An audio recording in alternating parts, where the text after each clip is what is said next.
Welcome to the Friday 13th YouTube channel, Metalheads. Today I've got a progressive metal band for you called Eldritch from Italy. They're about to release their new album, Scarlet Records. It's called Innervoid. If you've got the previous albums, then you'll know what to expect. And if you haven't heard this band before, I'm going to enlighten you, so please check it out.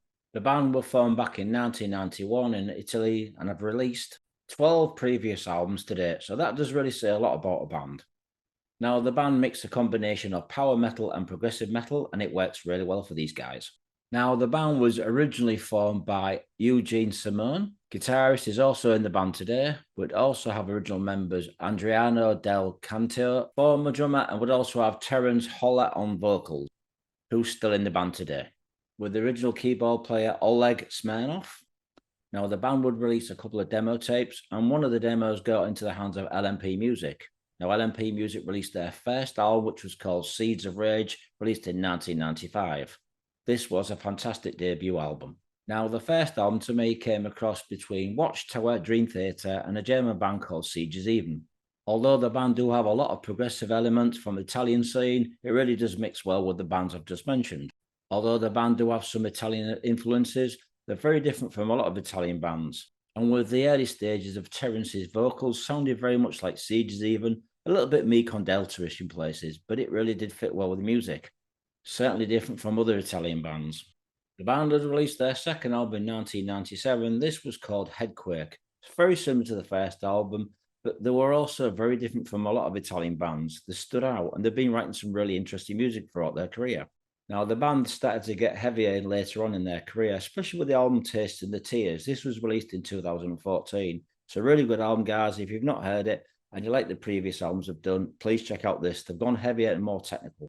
Now, the band would release their last album in 2021. It was called EOS. So really interesting album, very different from what they've done in the past, but it's still heavy and still technical. And so the current lineup would be Eugene Simone on guitars, Oleg Smirnoff on keyboards, who was also once with the band Labyrinth, Raffahell Dridge on drums, Rudj Ginanneschi on guitars, Dario Lastrucci on bass guitar, and would also have new vocalist Alex Jarusio. So that would be the current lineup for the new album. Now, this new album is going to be released on the 17th of November on Scarlet Records. Now, the album was co-produced by Eldritch, and it was recorded at the studio ES Studios and Magnitudo Studios. The mixing and mastering was done at Domination Studios, and overall sound is solid, very powerful, and all the instruments shine through. And so the Eldritch album would contain 10 songs, roughly clocking in at 49 minutes. So I'm going to tell you what the song titles are for the new album. We'd have the title track, Innervoid. We'd have Handful of Sand, Right or Wrong. We'd have Born on Cold Ash, Born on Cold Ash, Elegy of Lust, To the End, Wings of Emptiness, From the Scars, Lost Days of Winter, Black Bedlam, and the last song would be called Forgotten Disciples. So there's the song titles for the new Eldritch album. Now, the opening track, the title track, Innervoid, is actually an intro. First song, Handful of Sand. This kind of reminds me of a cross between Swedish band Dark Waters, Angra, and maybe a little hint of Labyrinth from Italy.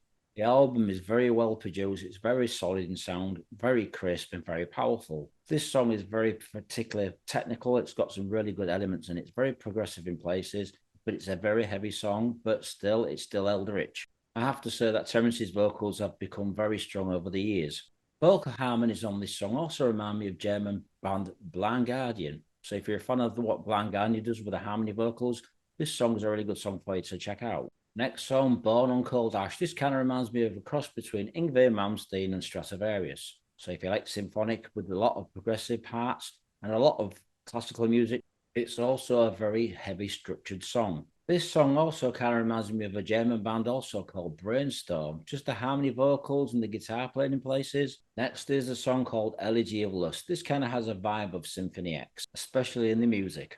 There's also a little vibe of Evergrey. Vocalist Terence certainly has a distinct voice and certainly stands out from a lot of Italian singers. To the End is definitely a song for fans of Symphony X. All in all, this is a really good album. So if you do like the previous albums by Eldritch, you're really going to like this one. It's very powerful, it's very melodic, and it's very solid production. So this album's called Innervoid. It's released on Scarlet Records on the 17th of November of 2023. Check it out, Metalheads, especially if you're fans of progressive metal and power metal. Great combination. Thanks for watching, Metalheads. More reviews coming soon.